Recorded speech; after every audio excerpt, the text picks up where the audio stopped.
There was a time when the Honda Civic was one of the best-selling cars in the world, but sales, especially here in Australia, have taken a nosedive with this 11th generation.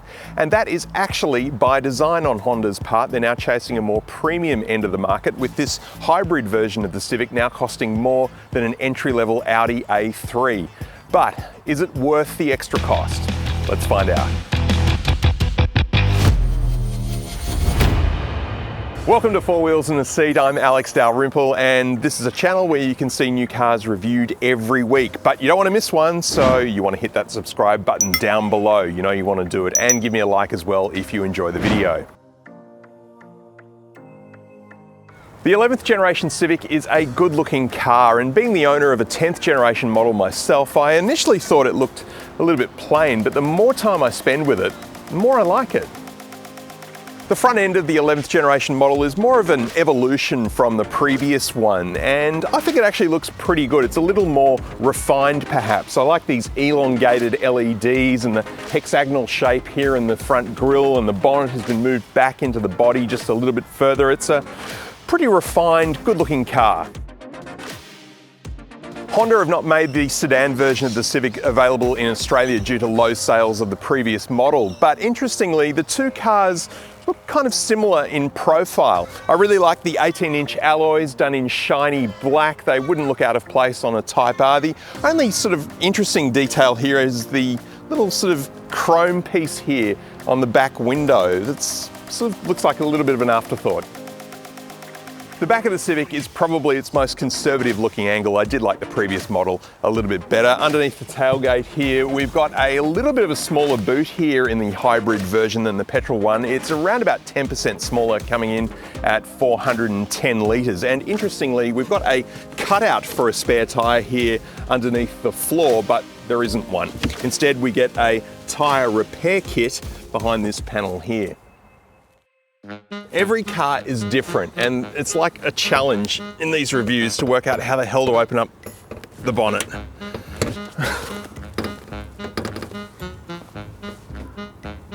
Hang on. No. Oh, don't make me get out the instruction manual, that's just embarrassing. Come on, it's got to be here somewhere.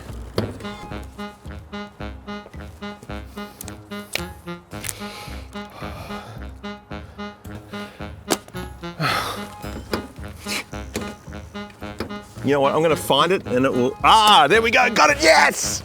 Now that we've got that sorted, I can tell you that underneath the bonnet is 2 electric motors and 1 petrol engine, and together the total power output is 135 kilowatts and 315 Newton meters of torque. How it works is basically there is 1 electric motor that helps power the wheels and another one that charges the battery. And between all of them, they power the car along in a very fuel efficient way. In fact, this car's combined fuel economy is just 4.2 litres per 100 kilometres. So you're saving a lot of fuel getting a hybrid.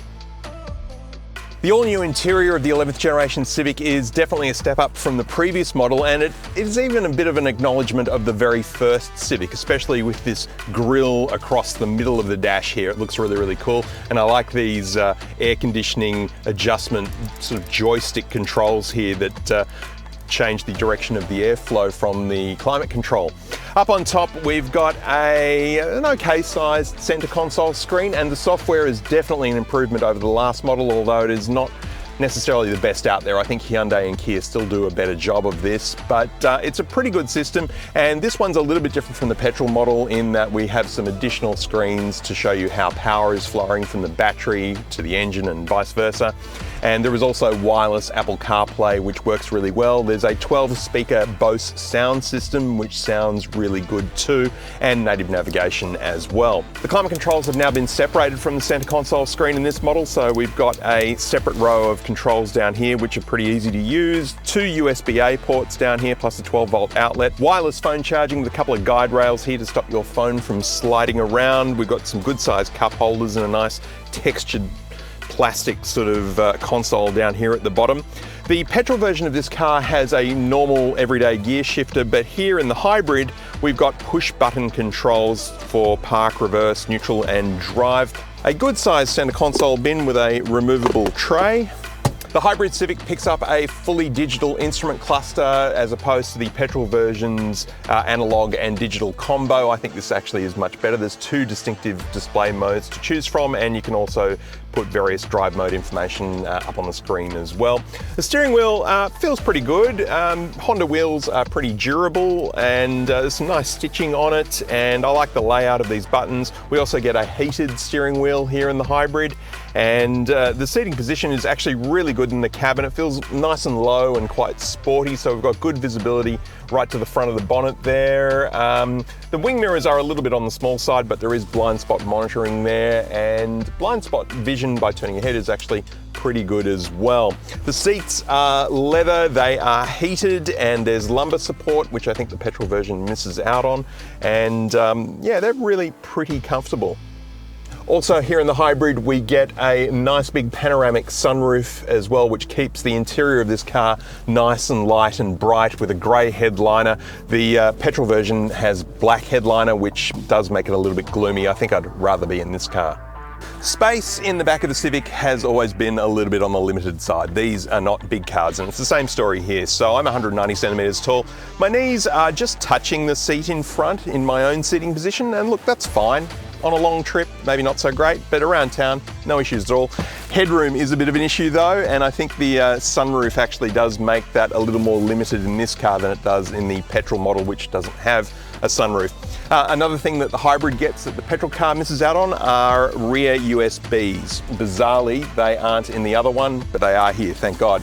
Armrest flops down in a Honda Civic way, they all do that, with cup holders, and look, all up, it's not too bad here in the back seat of the Civic.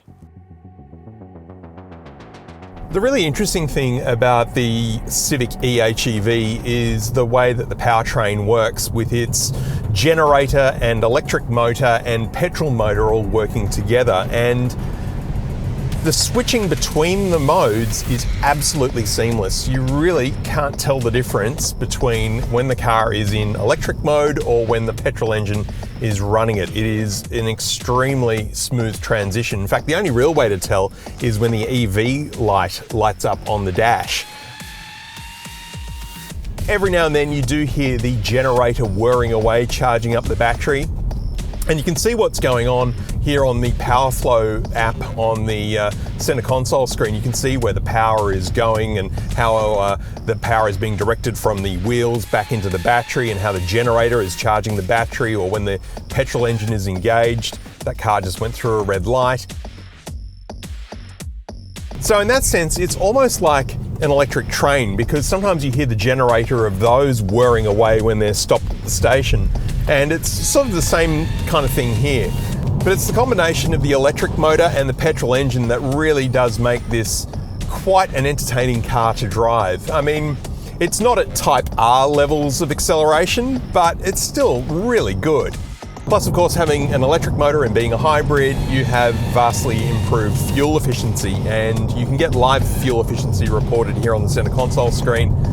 Right now it's 6.7, and I've been accelerating pretty hard. That's actually really good. Dynamically, this is a really good car to drive as well, and it's car makers like Honda and Mazda and Mini and BMW who can still make some of their lower performance cars still a lot of fun to drive. So the steering here is really responsive and direct, and the steering wheel has a really good feel to it. It's nicely weighted and almost to the point of being a little bit too heavy actually, but I actually really like that. So when I road tested the VTI LX, the petrol version of the Civic earlier this year, I did notice that it was missing quite a few things that even my older 10th generation Civic had. So that car didn't have a sunroof, for example. It had no parking sensors, which seems like a really odd thing to miss out on. And a lot of those things are rectified here in the eHEV. So we've got blind spot monitors in the rear vision mirrors, we've got a panoramic sunroof, we've got those parking sensors on the front and back. So this car does go a long way to rectifying some of the issues that I thought that the VTI LX has, but of course that does come at a price. This car is several $1,000s more expensive than that one. Another trade-off, of course, is, well, your petrol bill is going to be a lot lower. It is always interesting though when you go from driving a big car one week to a much smaller car the following week. Last week when I had the BMW i7, the biggest BMW sedan that they make, people would let you in traffic, the car itself would turn a lot of heads, and you just generally felt that you were the centre of attention. Driving the Civic, although you don't see a lot of them on the road, being a much smaller car, it's harder to merge in traffic. No one really pays attention to you. It's not to say it's a bad looking car or not desirable in any way, it's just, it flies under the radar a little more. I'm still of the opinion though that the VTI LX Civic, the petrol one at $47,000 is just still a bit too expensive. This car, although it's several $1,000s more, you have a bit more of a sense of where that money's going. Technologically, there's a lot more going on and the performance is better. So the price does feel a bit more justified. But this is all part of a plan for Honda to place their cars at the upper end of the market, something a little bit more premium. And in that regard, with cars like this, I think they are succeeding. The ride in the Civic is not overly soft, but not too firm. It is noticeably firm, but not too firm. It's pretty good. So on this little 20-minute drive we've done, which has been a combination of freeway and urban driving, average fuel economy is currently sitting at 4.8 litres per 100 kilometres. That is really good. One thing that is a little bit tricky in the switching between the petrol and the electric motors is regenerative braking. Regenerative braking is controlled here on the paddles on the back of the wheel, but you can only switch it on when you're in EV mode, and then you feel it kick in. But as soon as the car comes to a stop or it switches onto the petrol engine, it switches off altogether and it doesn't restart again when the electric motor comes back on. You have to turn it on every time you use it. That is a little bit annoying. So there's really no one pedal driving in this car, except for those little brief periods of time when you can manually turn it on, but it will quickly switch off.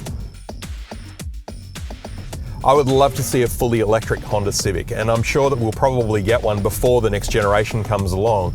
And I think that could be a car that could really bring EVs to a hugely mass market. With more and more electric cars on our roads now and the infrastructure starting to slowly catch up, you have to wonder where hybrids fit into the mix these days.